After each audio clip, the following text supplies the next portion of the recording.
Example ले लूँ तो क्या फॉर एग्जाम्पल पिछले 6 या 9 महीने से ईएमएस स्पेस में मैसिव अंडर परफॉर्मेंस थी और बहुत बुरा सीन था। एक ओवर ओनरशिप भी आई थी यहाँ पर, ओवर वैल्यूएशन भी आई थी, लेकिन आज एकदम से 1-2 अर्निंग्स के बाद जैसे सब चेंजेस हुए हैं, तो क्या ये मतलब एक एग्जांपल हो सकता है कि यहाँ पर एकदम से जैसे ओवरवेट हुआ जाएगा ऐसा कुछ?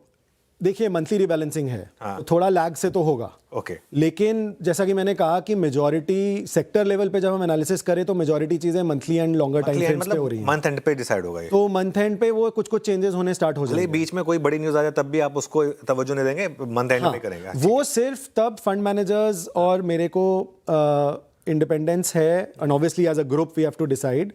रिस्क मैनेजमेंट पर्सपेक्टिव से लेट्स एज्यूम करिए लास्ट ईयर जब आईटी सेक्टर पे टैरिफ न्यूज, कोई एआई न्यूज, ये वो बहुत चीजें आ रही थी, तो तब हम बोल सकते हैं कि अभी इतना कुछ नॉइज आ रहा है इस सेक्टर में कि normal fundamentals will take some time to play out. तो अब हम +-10 नहीं, हम उसको बैंड्स को टाइटन कर देते हैं, +-2, 3, 5 ही रखते हैं। तो रिस्क मैनेजमेंट पर्सपेक्टिव से अगर कभी लगे, एंड ऑब्वियसली वो हर रोज नहीं होना चाहिए, नहीं तो रोज न्यूज को रिएक्ट कर सकते हैं, तो इसलिए फिर हमें सिर्फ उन केसेस में जो once in a year kind of events हैं, तब वो टाइटन करने के लिए फ्रॉम रिस्क मैनेजमेंट पर्सपेक्टिव हम आएंगे, नहीं तो चलने देंगे जैसे मॉडल चल रहा है। ओके। इसमें आप किस कैटेगरी में रखेंगे और इसको बेंचमार्क किसके साथ करेंगे अपने रिटर्न्स के लिए?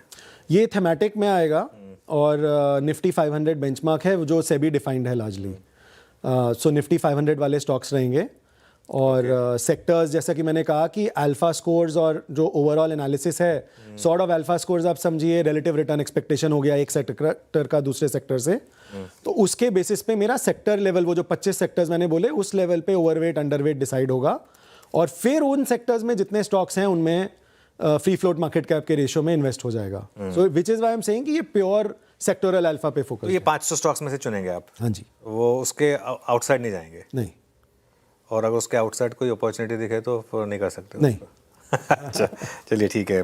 वो डिसिप्लिन का ही अल्फा मिलता है सिस्टमैटिक प्रोसेस में। अच्छा, उसमें हम डिविएट नहीं करना चाहते। ओके। 27 जनवरी से खुल रहा है, खुल चुका है इसका मतलब आपका? खुल चुका है और 9 फरवरी को बंद हो रहा है। हाँ जी। कितना टारगेट कर रहे हैं आप इसमें फंड रेस? ऐसा कोई स्पेसिफिक टारगेट नहीं है, जैसा कि पहले भी हमारी बात हुई थी। फ्लेक्सी कैप हमारा पहला एक्टिव एक्विटी फंड था, ये दूसरा है।